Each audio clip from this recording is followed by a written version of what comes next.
As they say in hockey, let's do that hockey. Play a full 60 minutes. Yeah, I'm just trying to keep it simple. Get pucks deep, bring the puck deep, put pucks in deep. We got to keep it simple and just get pucks going forward. Getting into the forecheck. We got to keep playing aggressive. Trying to take away their time and space. We're focused on tonight. We just got to stick to our game. Well, it's with a big smile on my face that we now welcome in head coach of Cornell University men's hockey, Coach Casey Jones, good friend of mine, and now friend of the podcast. Coach, a busy summer for you, and you are now the head dog leading the way at Cornell, your alma mater. How's the summer been? I'm sure jam-packed as we now get real close. Guys are moving on to campus, college hockey just around the corner. Yeah, they're on campus. We started classes Monday this week, so it's been busy getting family moved down here too this year. We didn't get that done last summer with the quick turnaround, and we took a European trip early August as a program.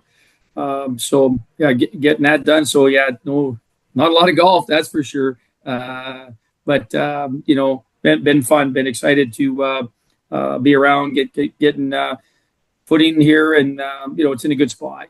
Mike left the place in a fantastic spot. The transition year made things smooth, so it was good. Well, let's talk about that turnaround. And you come from a Cornell background. You were the captain there as a player, started your coaching career as an assistant there, and then recently here in the last year announced as the associate coach and elevated to head coach now this season.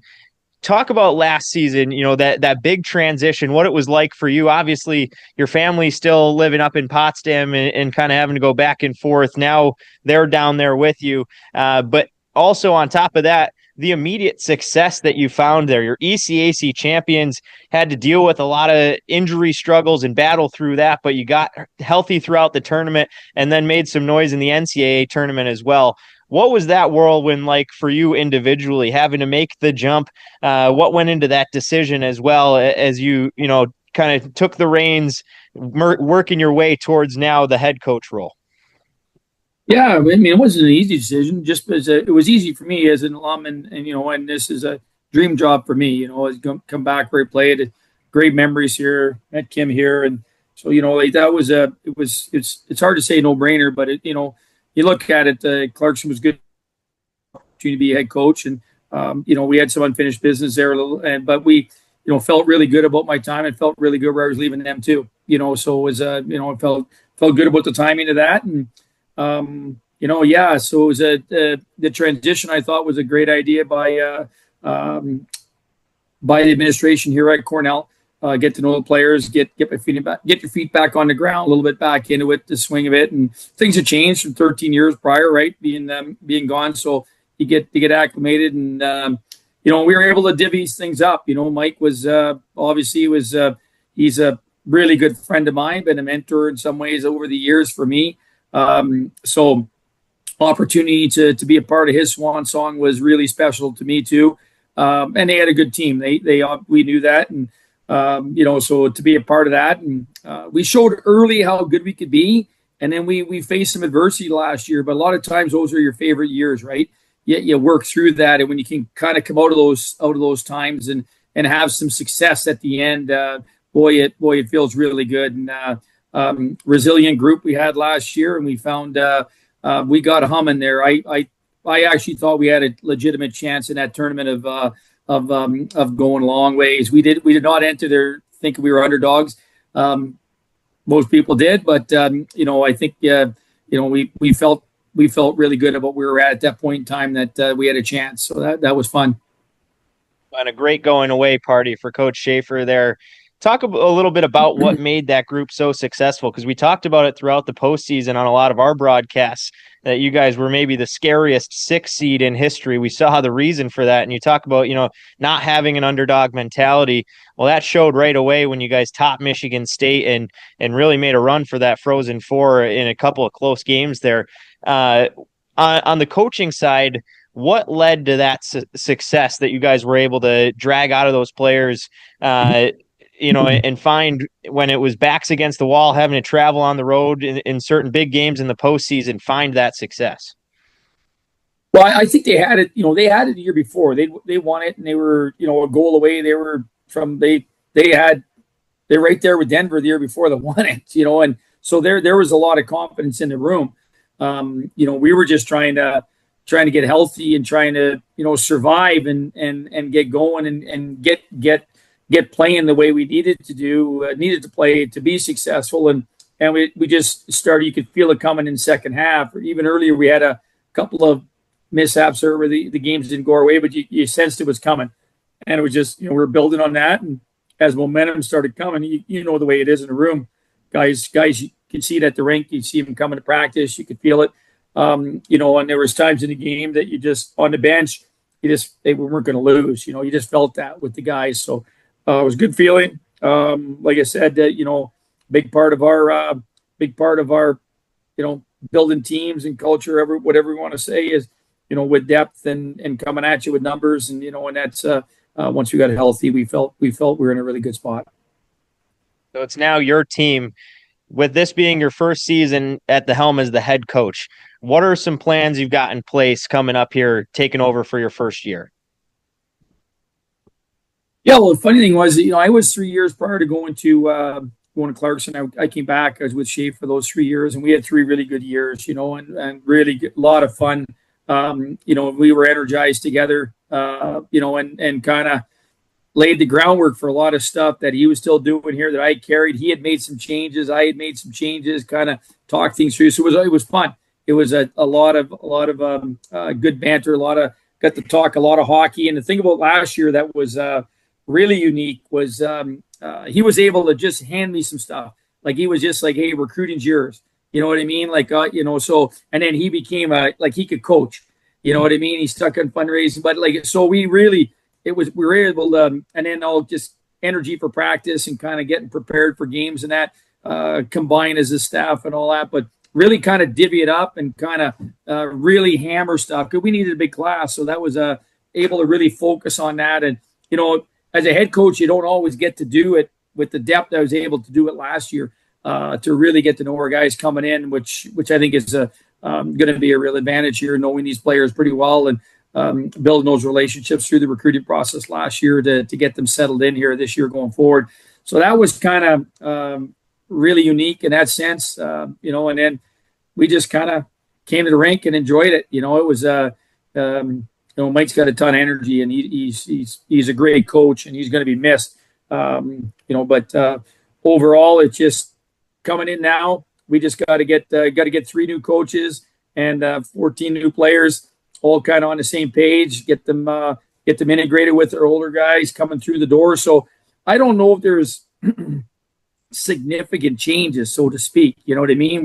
We believe in building teams the same way. We believe in developing and getting after your team the same way, and go and so that's still they'll feel some stuff there, just different person, different voice, and so there's a freshness I think to our players. Maybe some guys, probably guys maybe that wanted a little bit more opportunity. They got a bunch of new eyes on them now, so that can always invigorate you anytime you get that. And you felt that last year myself coming in new.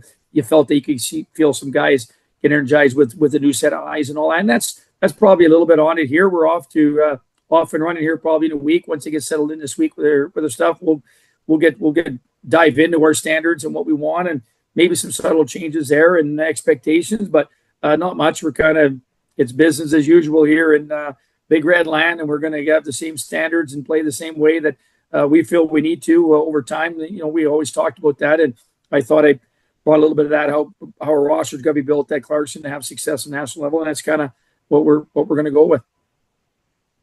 Coach, you're not the only one making your first year in the ECAC as a head coach. Most notably, an outsider coming in, Eric Lang, coming from Atlantic Hockey after AIC dropping down to Division II over at RPI. How do you feel it'll impact the conference with so many new faces at the helms, or is it something where you guys are just hockey guys, you, Langer, obviously, over at Yale, hockey guys through and through? Does that change much in the conference? Well, hopefully, I thought the conference took a step there last year. I'm expecting it to take another step here this year. We got, when you look at it, it's just life, right? It's bringing in a little bit, new eyes, new energy, I think with Eric, obviously, myself and Eric, it's two experienced guys coming in, so you hope they hit the ground running, right? With from that perspective, and I know it must have been a tough decision for Keith there this summer, and to move aside and move on, talk to him. It's time for him. So I'm hoping that they get a roll in there with Yale and all that. For me, it's just a matter of there is, you saw that with Dartmouth, you saw it. JF energy there, and you see Josh down at Union. You get some pop. That's exciting, right, for our conference to get going. We need to get as many teams as we can. Every time you talk to Doug in the ECAC office, we got to get those 6 teams in the top 30. So we're humming. So we get teams in the tournament, right? Ultimately, that's what we want. We want to be seen as a conference that's moving teams on at next level, and we need teams to elevate our conference. So it's exciting. For me, it's exciting. There's a lot of looking at it, a lot of good recruiting classes coming in, returning rosters, and it's going to be a competitive year in ECAC. We've seen a lot of challenges and changes in the college hockey landscape around NIL and now CHL being the most recent. And I remember talking to you when this was kind of becoming the move you were making and the change in your excitement going to Cornell, in talking about the brand that Cornell has, and maybe that being a help towards recruiting where guys want to go towards that Ivy League name. How do you navigate that with the NIL challenges and especially the scholarship rules around Ivy League when you come from a recruiting standpoint to get guys still hungry to come there, and we've seen year in and year out the talent that you guys are able to bring in? Yeah, well, I get that question a lot, and that's probably everybody's question. But to me, it's a big picture decision. It's a family decision for someone to come to Cornell. That's first and foremost. So when you get that, it's an investment by them. So they want to be here. They're excited to be here. And I'm going to sell hard. I think right now our program and the programs in the Ivy League that are doing a high level, an athlete. I just think in this landscape of things, I think we can provide still that unbelievable experience, that student athlete experience for these players. And, when you get here, it's big picture. It's not short-sighted on nil. It's not short-sighted on, some extra money in the summers and all that. It's what can this education do for you outside of hockey, the connections you can make, the contacts you're going to have, and take advantage of it and get here. And, we're a nationally competitive program, not going anywhere. And, it's I think there's things that we offer that they're unmatched across the country. And I feel strongly about that. And feel really good about the fact that the players want to play here, and retention will be big for us. It's a big part of what I think what you need to have at the Ivy League to have success is and I think it's right there for us. There's going to be no change on my end from my perspective of what we can accomplish. You talked about your own success as a program. The ECAC as a conference over the past 4 years have had multiple teams make the NCAA tournament. Do you feel like that helps make the outsiders or the casual college hockey fan take that conference more seriously, other than just looking at it and say, oh, there's a bunch of, Ivies there. They can't really be that good. Yeah. I don't know why they still don't rank them high at the start of the year for whatever reason. It is what it is. It's we're not going to change people's perception. We're just going to have to put the product on the ice, right? It's for some reason it's it doesn't get the respect it deserves. It's a hard league to play in, and I saw a great stat the other day. I think the ECAC is second behind the NCHC in free agent contracts being signed. NHL contracts. Players can come here, get the educations at world class institutions, and they can become a pro. To me, it's like I said, it's a conference. I think it's a true student athlete, and I think the product is coming out of COVID, it took a little bit of hit there with some time for some programs, and I just think the best hockey's ahead of this conference going forward. To me, it's you got some heavyweights that when they get to the tournament, the ECAC teams have success, so it's got to mean something, right? So it's that's. You look back last 10 years and national champions, there's ECAC teams that are there, so I don't know why it doesn't get it. Sometimes I think, they get these NHL first rounders and one and dones or whatever it may be, those marquee names, maybe those aren't dotting our rosters, we've got great players, good players, and sometimes that are just it takes a little longer and they're a little bit longer runway to get to where they need to go.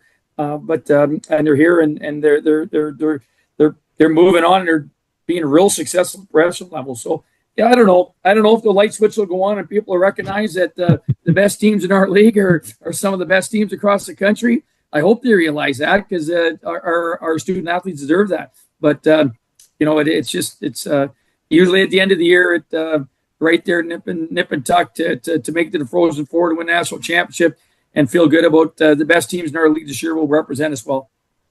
Your institution specifically emphasizes academic excellence and character just as much as the athletic prowess when it comes to the student athlete. How do you communicate and preserve that identity to recruits to get them over to you? Obviously it helps that you're an alum coming back to continue the progress that's been made to keep this program at the elite level. Yeah, well, I think you have to recruit that. I think you have to steer away from getting the lure of maybe just a really good hockey player that doesn't have the standards and the character that you want to have in your program. It's that's you get what you recruit, right? So our main focus is to make sure that we understand the type of player that has success here. Self-starting and motivated players and attract ourselves to those type of student athletes that come in. So that's always been the model here. When I was as a player, as an assistant coach, came back as associate coach with Shea. Like it's always the model is the type of person that you recruit has to embody Cornell Big Red hockey, and and that's going to continue. That's a big part of our process. Our older guys have talked about. Real excited about the young guys who are here on campus with them as people. They don't even touch the ice. You're talking. They feel right. It feels like they're a good fit. And that usually blends well and bodes well going forward for the success you're going to have because it means we're going to mesh and we're going to have like-minded people with shared standards that we can move forward in a real positive direction with. Well, the smile shows it, the excitement in your voice and the passion behind Big Red hockey. I got to kind of ride the coattails off the culture you built up at Clarkson. Now you bring that here as an alumni, and you talk about a past assistant coach. Now you take over as the head coach. In terms of building culture, what does that experience from your past there, being an alumni, your experience coaching at the school, help in now looking forward in what you want to build? And what is that brand that you want to build when you think about the culture and the identity you want to look back at Cornell hockey in a couple years that you want to have built? Yeah, we just, we just talk about everything matters, right? We just on ice academics, it's so meaningful to be here and to take advantage of the world-class education, how you treat people. That's just, and we just talk about the fact that we want to leave here knowing that our work ethic is unmatched, right? We want to make sure that it sets us up for life. So we want to have hockey teach us some life lessons so that we're prepared to be successful in any avenue. Hopefully it's hockey, right? That we max out and get a chance to pursue our passion in that. But that's what it is, just a standard of compete, standard of work ethic, standard of how you treat people. The expectations that no matter what you do it well and everything matters. We talk about those things all the time. We're here to earn it. We're here to get after it. And, we just embrace that. And that's always been what Cornell hockey's about. It'll continue to be that way. Good citizens and we give service back to our community. It's important that we do that. And we're a big part of what makes Cornell hockey special is our fan base and from our band to our students at the games to our community. So we have to give back too. And that's it's a big part of what we talk about. We'll be talking about this weekend as we start to gear up and talk about our journey in this group together as a group of young men. And I'm excited about that. So it's it's a building process. Everything's new. So I'm anxious to hear what they think, anxious to see what we can come up with here together and then forge a really good, fun and exciting year for ourselves and for our fans. Coach, last question from me. You just talked about the experience at your own home games.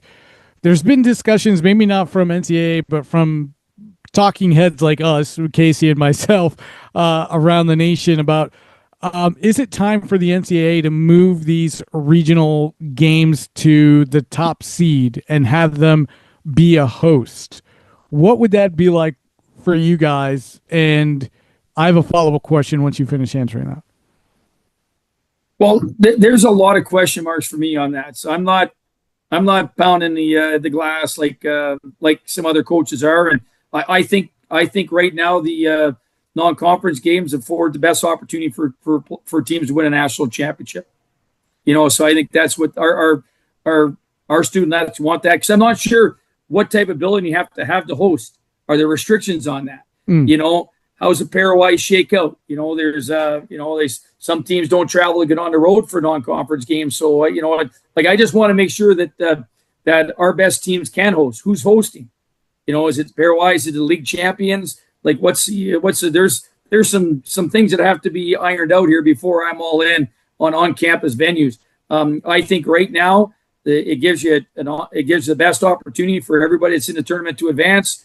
And that's we want to get there. We want to get an opportunity to move on. We travel well, so our fans are good. It'd be exciting to host an NCAA tournament game at Cornell. But no matter where we play, Cornell fans are there. So some other programs don't travel well. That's on them. So I feel, for me, I'm not all in on the campus sites. It is what it is. I know there's some people pounding the glass on it. I think it's fair right now with where things are at for opportunity to win a national championship, and that's what we want. That's what our program wants. When we talk about our guys and they talk, our crowds have been good. It's Toledo last year was a great environment for our games we played in front of. So sorry, maybe not the answer you wanted, but it's how I feel. It's a situation where I think our league feels that the regionals right now are the way to go and how we want to play, and gives us the best opportunity to win a national championship. No, that's perfect, because we've had answers on the opposite end of the spectrum as well, like people chomping at the bit to be able to have the opportunity to host. My follow-up question, and you mentioned about your program traveling well, is how different do you think that game would have been against Michigan State were it to be in their home barn rather than in Toledo? I don't know. They had their crowd. You know what I mean? Isn't like they had their crowd there. You know what I mean? Is it any different? I don't think so. It's just it was a good crowd. It was an electric environment. And it was good. And so I don't really know. I don't like. There's years where there's the ECAC teams would be hosting too, right? So just a matter of what it is. It's there's been some tough places, top seeds have had to play where the fourth seed is hosting, and it's kind of so I get it, but hey, just bid every year, get host it then, like near you, yeah. So you have that environment. Toledo's, it was like a close proximity for Michigan State to be at, so right. they had their crowd. It was good, and I'm not sure. I don't think, I'll be honest with you, felt going in the tournament, we did feel we were we got playing at the right time. We were comfortable playing anywhere. We would have been comfortable playing there too. Well, Coach, I've had a front row seat to why Cornell hockey is now successful, and looking forward to following along even closer as you now take the reins as the head coach. Unfortunately, I had a very close seat as you knocked my guys out, but it was enjoyable to watch and a sense of pride as you were celebrating there. Really appreciate you taking the time, joining and giving your thoughts here as well. Good luck in the upcoming season. Again, we're very excited to be watching you take the helm here at Cornell and your alma mater. How's your golf game right now, Dietz? Well, it's getting better. I'm down to 1.5 handicap, Coach. So you probably don't want to take me right now. That's my lowest since I graduated. So maybe this is when I got to take the road trip up to Ithaca and get ready to put some money on the line against you here. I played my first 18 in a long time yesterday with Coach Schaefer and alum. A nice course, and the course won. Had two birdies. Well, the Cornell course there is not too bad either. That's a pretty good spot to go hang out at. 86 with two birdies. Coach, So, he's got not an bad, unfair but- advantage now, being down in the warm weather. He can get out whenever That's he right. wants when his time allots. Yeah. Hey, he's the one that told me his handicap, so I know how many strokes I get now. I'll make sure it's back up to a 4 or 5 No, by it's the staying time I right come there. visit here. That's Coach, all appreciate good. it. Thank you. Yeah, good seeing you.